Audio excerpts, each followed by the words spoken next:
Up to the third quarter 2021, we have made money with Tesla. We have lost a little bit of money with our biotech index. We've lost a little bit of money with Intel and RTX. Overall, I would say this year has been pedestrian because the market is up roughly 16%. We are up, as I speak, about 8%. We're underperforming by 8%. As of the third quarter, we were up 10%, so we gave up about 2% since then. But I want to talk about, I want to give a few notes on risk taking, notes on biotech investing. This episode is meant to discuss the two main positions of our portfolio. One is Tesla, the other is the biotech index. But I want to focus on the biotech index because it's been underperforming.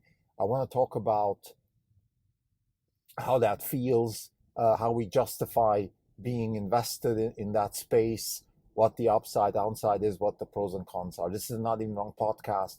It's October 9th, 2021. This is Kribdelko. It's a Saturday. There's no update. So for the year, we're up 7.7%. The market is up 16.3%. We're underperforming by 8.6%. Notes on risk taking. Risk is in the financial market, it's the uncertainty of what's going to happen in the future. And it's therefore something that we can't predict. We can't know what's going to happen in the future. It's impossible, no matter how much technology we use, we cannot know what's going to happen in the future. So how do we deal with that? At Orange Capital Partners, we have a principal stack. So we follow, I think, what epistemologically people like Popper and Deutsch would, I'm sure, argue is the right way to do it, which is we don't set up laws necessarily or procedures or processes that are fixed and deterministic. What we try to do is we set principles and then we derive procedures from there. And the principles are relatively fixed. Even the principles, of course, can be questioned, but our principles are the four principles: 0 to 1, Peter Thiel, the beginning of infinity, David Deutsch, the innovation stack, Jim McKelvey, and the innovator's dilemma, Clayton Christensen. So the principle stack is built based on those four books. We derive the principles from their principles such as uniqueness, building an innovation stack, using a Popperian approach to problem solving, having no compromise in terms of solving problems, not through compromise, but through actual solutions, and things along those lines. The problem with risk, the way we see it, is not the uncertainty, it's not the volatility, it simply comes down to leverage. Because you have to survive. So the premise, of course, is wealth generation. The purpose of Orange Capital Partners is to generate wealth by investing in fundamentally new concepts and engineering practices with large impact. But you need to survive. This is the optimization problem.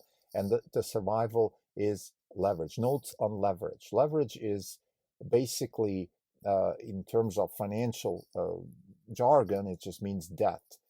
Now, as at Orange Capital Partners, we actually do have a little bit of debt right now. We're about 20% leverage, so our investments are roughly 20% more than our equity. But even if you choose not to have debt, you still have the concept of leverage, which is you have to live, you have to survive, you have to run your business. You always have outlays, you have cost. And the volatility in the market is such that you don't want to be caught in a situation where you can't cover your costs. In other words, where you don't survive. So this is the constraint, because at Orange Capital Partners, we want to have as much leeway as possible to not have to sell our stocks. Notes on degrees of freedom. The degrees of freedom at Orange Capital Partners are, the way we think about it, is really only one, which is we choose the stock that we want to own and then we never sell it. And the only constraint there is leverage. If we're wrong, we sell it, of course, we have that freedom, but it's kind of implicit. If we're right about what we do, then we can't sell it anymore, because it's always going to be less optimal to sell than to keep the stock. In other words, if I own Tesla and I sell that Tesla stock to take some profit and I reinvest it in a house somewhere, the money that Tesla would make is always going to be greater than the house. Notes on biotech investing. Like I said, our biotech index actually this year has underperformed as we speak. We did about minus 1.8% of the portfolio. Very disappointing in an up market. The reason, now since inception, the biotech index has actually delivered. In dollar terms, it has delivered positive returns.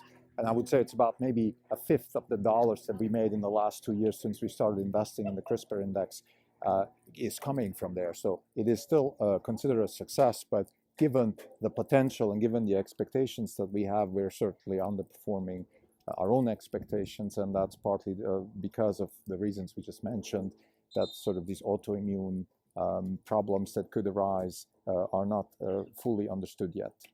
Too, but still it has contributed, so that's a good thing. Now, why is biotech investing such a sort of fickle thing?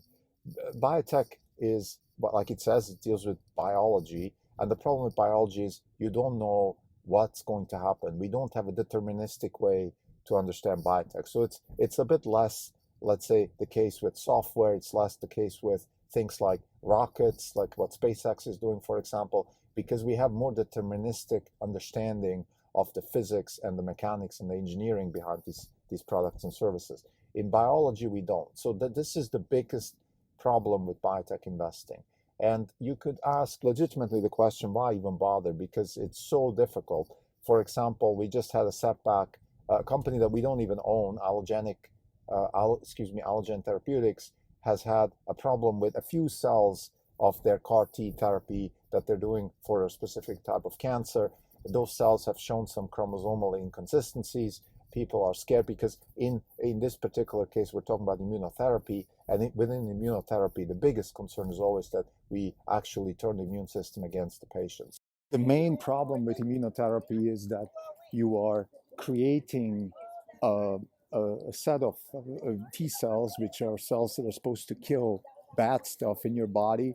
And you are afraid that these cells could turn against you and start killing the good stuff. This is the problem, and you could have what's called a cytokine storm, which is basically what happened, let's say, during the Spanish flu, which is the problem of people getting immune against something and then killing themselves through their immune system. So this is the main fear that we have. And the problem with the so-called side effects, which are all these effects that we can't predict, is that we don't have a deterministic, algorithmic way to foresee what's going to happen. We're still in a bespoke world of kind of try and error. And this is actually the segue now to why we chose to invest in this business. Notes on why we chose to invest in biotech. I think the key is try and error. Try and error is the way any kind of knowledge, any kind of progress happens. We have spoken about this in epistemological terms. David Deutsch, Karl Popper. We've spoken about this also when we spoke about disruption, which is basically the cost of try and error, the cost of iteration is directly inverse related to the rate of disruption. So the higher the cost, the lower the disruption, and vice versa. And the reason we are now investing in biotech is because we see through the CRISPR revolution finally a way not just to write the genome, but also to do this try and error, to put DNA in place that then codes for protein, and just try and error. This is fundamentally the reason. I mean, there's many other things, but we have chosen to invest because we believe now is the time that we have the chance to have an engineering discipline and not just a bespoke sort of alchemist science, which medicine, life science, and all these disciplines have been so far. This is the key. This is the fundamental reason, and we call it digitization of life sciences. It's a catchphrase, of course. It implies a lot more than just digitization. It implies the ability to use computation, to use Moore's law to your advantage. Moore's law, we've spoken about this also. Computation is the exploration of counterfactuals. The exploration of counterfactuals in biotech really means we try to see what works, and we can do it faster and at lower cost. And this is why we're confident that we can generate wealth with this type of sector. Notes on the risk reward. It is from what I've said so far. I hope it's almost self-evident now that the downside is this unknown side effect that could kick in and make people stop the whole thing or slow it down. There's also political reasons. The incumbents, no matter what, the incumbents don't have an interest to be disrupted, so they will use any kind of side effect or things like that to their advantage. So I think those are the kinds of things that we have to live with in any kind of disruptive business. But the potential, and here's why we are invested in this, the potential is so enormous because we're at the beginning of an industrial information revolution. So it's industrial and information in life science. This is a unique time in the history of economics, in the history of wealth generation, the history of business. Similar to the invention of the transistor. We believe that the CRISPR technology is comparable with the invention of the transistor. Notes on timing. Now, of course, we could be too early. If you had invested in transistor technology in the 1950s, you might have made some money, but you haven't been able to invest in the Microsofts and the Amazons of this world. So why are we now confident that even though we have this invention, which happened maybe 10, 15 years ago, actually it started way back and then sort of evolved into the paper that Charpentier and Doudna did and got them the Nobel Prize.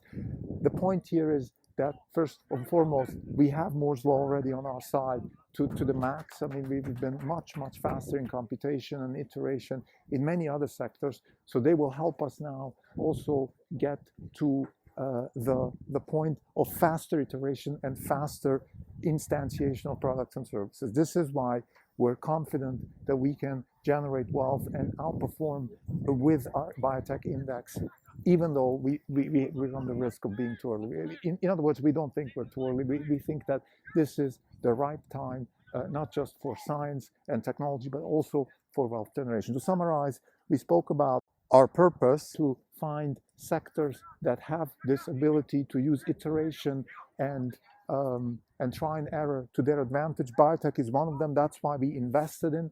The risk is that biotech is still a bespoke science, and we have side effects which we cannot deterministically explain what's going to happen. But because we can rapidly iterate, we have the chance to fix errors much faster. And this is the fundamental reason why we're invested in this space. Thank you.